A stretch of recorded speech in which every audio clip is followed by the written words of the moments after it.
আজকে আমি আপনাদের সাথে শেয়ার করছি আলু দিয়ে ভুড়ির দারুণ মজার রেসিপি। আসসালামু আলাইকুম everyone, welcome back to my channel. আজকে আমি আপনাদের সাথে শেয়ার করছি, দেখতেই পাচ্ছেন ভীষণ মজাদার ভুড়ি ভাজি। যারা ভুড়ি খেতে পারেন বা পছন্দ করেন তাদের জন্য কিন্তু খুব সহজেই ভুড়িটা তৈরি করতে পারেন। আজকের এই রেসিপিটা আমি প্রেশার কুকারে তৈরি করেছি, আর প্রেশার কুকারে যে এত মজার হয় ভুড়ি ভাজি খেতে, আপনারা কিন্তু ট্রাই না করলে বিশ্বাসই করতে পারবেন না। আমি এখানে প্রেসারের মধ্যে প্রথমেই আলু কেটে নিয়েছি, আর আলুগুলো আমি কীভাবে কেটে নিয়েছি সেটা কিন্তু দেখেই বুঝতে পারছেন।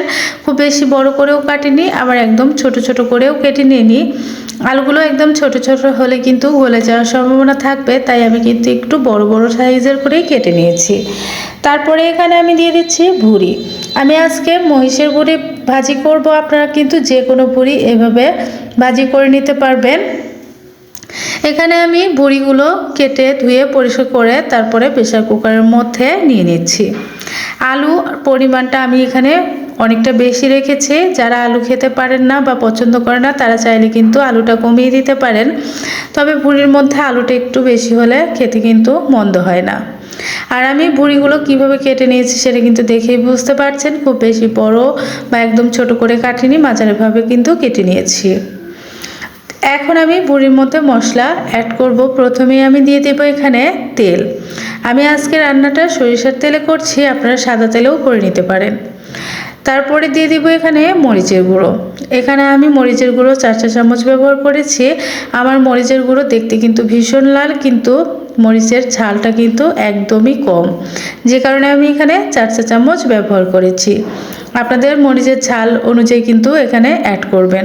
যারা ঝাল খেতে পারেন তারা কিন্তু আরও বাড়িয়ে দিতে পারেন, আর যারা ঝাল একদমই খেতে পারেন না তারা কিন্তু চাইলে কমিয়ে দিতে পারেন। দিয়ে দিচ্ছি 1 চা চামচ হলুদের গুঁড়ো, 1 চা চামচ জিরে গুঁড়ো, আর 1 চা চামচের একটু কম ধনিয়া গুঁড়ো। এখন সবগুলো মশলা দেওয়া হলে এখানে আস্ত মশলা অ্যাড করব আমি। এখানে দুটো কালো মশলা নিয়েছি, দুটো দারুচিনি নিয়েছি, আর সাদা এলাচ নিয়েছি 3টা। যেহেতু আমি এখানে গরম মশলা গুঁড়ো অ্যাড করছি তার জন্য আমি মশলাগুলো কম ব্যবহার করেছি।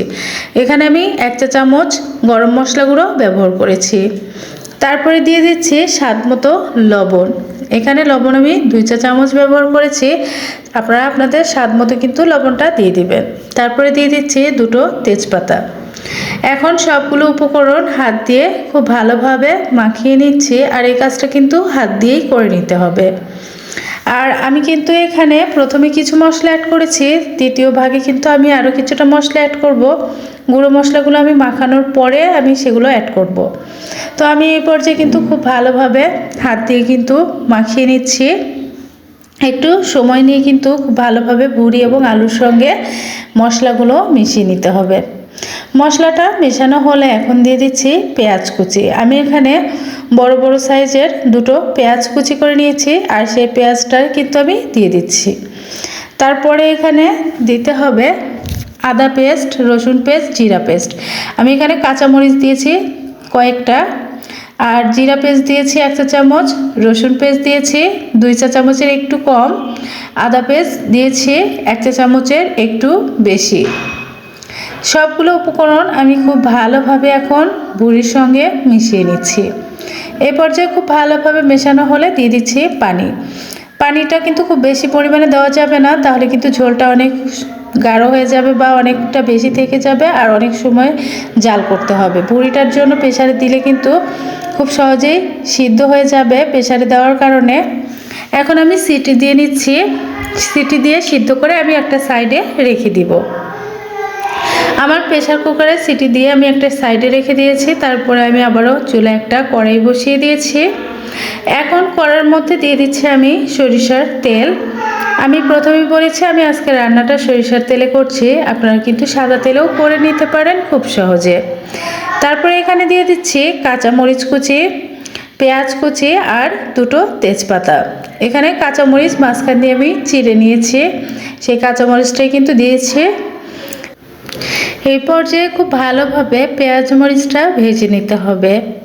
আমি খুব ভালোভাবে কিন্তু নাড়াচাড়া করে এই পর্যায়ে ভেজে নিচ্ছি, আর অবশ্যই কিন্তু নাড়াচাড়া করে ভেজে নেবেন, তা না হলে এক সাইডে পেঁয়াজটা পুড়ে গেলে কিন্তু খেতে একদমই ভালো লাগবে না।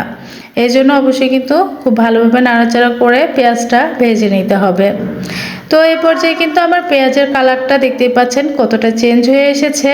ঠিক এরকম অবস্থায় হলে কিন্তু বুঝতে হবে যে আমার পেঁয়াজ ভাজিটা কিন্তু পারফেক্টলি হয়ে আসছে। তো আমি কিন্তু আরেকটু সময় ভেজে নিচ্ছি। আমার পেঁয়াজের কালারটা কিন্তু এখনও বাদামি রঙের হয়ে যায়নি, এই পর্যায়ে পর্যন্ত কিন্তু ভেজে নিতে হবে। তো আমার কিন্তু এই পর্যায়ে দেখতে পাচ্ছেন বাদামি কালার কিন্তু পেঁয়াজটা হয়ে এসেছে, আর একটু পোড়া পোড়াও হয়েছে। সাইড দিয়ে দেখে বুঝতে পারছেন যে সাইডে কিন্তু একটু পোড়া পোড়া হয়ে আসছে। এখন এই পর্যায়ে দিয়ে দিতে হবে সেই সিদ্ধ করে রাখা ভুঁড়িগুলো।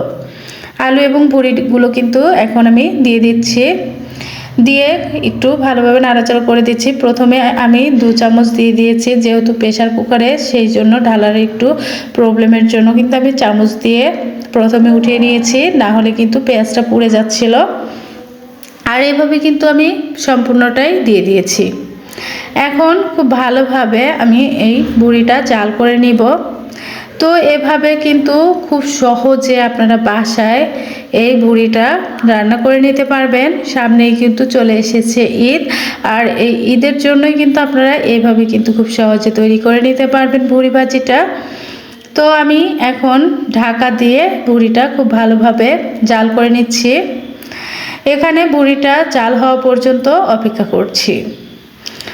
এরপর যে আমার বলকটা কিন্তু উঠে এসেছে, এখন আমি ঢাকনাটা উঠিয়ে নাড়াচাড়া করে দিব। তো ঢাকনাটা উঠিয়ে আমি এখন ভুঁড়িটা খুব ভালোভাবে নাড়াচাড়া করে দিচ্ছি। প্রেশার কুকারের কিন্তু আমি দেখতে পাচ্ছেন পানিটা দেওয়ার পরে কিন্তু খুব বেশি পানিটা কমে যায়নি। আর প্রেশারে রান্না করতে গেলে কিন্তু দেখবেন যে পানিটা কিন্তু কমে না, খুব তাড়াতাড়ি কমে আসে না, আর পানিটাও থেকে যায়, আর সিদ্ধটাও খুব দ্রুত হয়ে যায়। তো ঝোলটা এরকমভাবে গাঢ় হয়ে থাকবে। ভুঁড়িটা কিন্তু আপনারা যে যেমনটা পছন্দ করেন ঠিক তেমনটা করেই ভেজে নিতে পারেন। অনেকে ভুঁড়ির মধ্যে ঝোল পছন্দ করেন, তারা ঝোল রাখতে পারেন। আর যারা একদমই ভাজি ভাজি টাইপের করে পছন্দ করেন, তারা কিন্তু ভাজি ভাজি করেও এভাবে নিতে পারেন। তো বন্ধুরা, আজকের রেসিপিটা আপনাদের কেমন লাগলো অবশ্যই কিন্তু আমাকে লাইক কমেন্ট করে জানাতে ভুলবেন না। আর ভালো লাগলে চ্যানেলটা সাবস্ক্রাইব করার অনুরোধ রইল। এখানে আমি তারপরে খুব ভালোভাবে ভেজে নিয়েছি, আর ভাজার পরে দেখতে পাচ্ছেন একদম আমি ভাজা ভাজা করেছি। তো আপনারা কিন্তু যেভাবে পছন্দ করেন সেভাবে ঝোলটা রাখতে পারেন। আজকের মতো আপনাদের কাছ থেকে আমি বিদায় নিয়ে নিব। সকলে ভালো থাকবেন, সুস্থ থাকবেন এই কামনা করে আজকের মতো আপনাদের কাছ থেকে বিদায় নিয়ে নিচ্ছি। ওকে বন্ধুরা, আল্লাহ হাফেজ।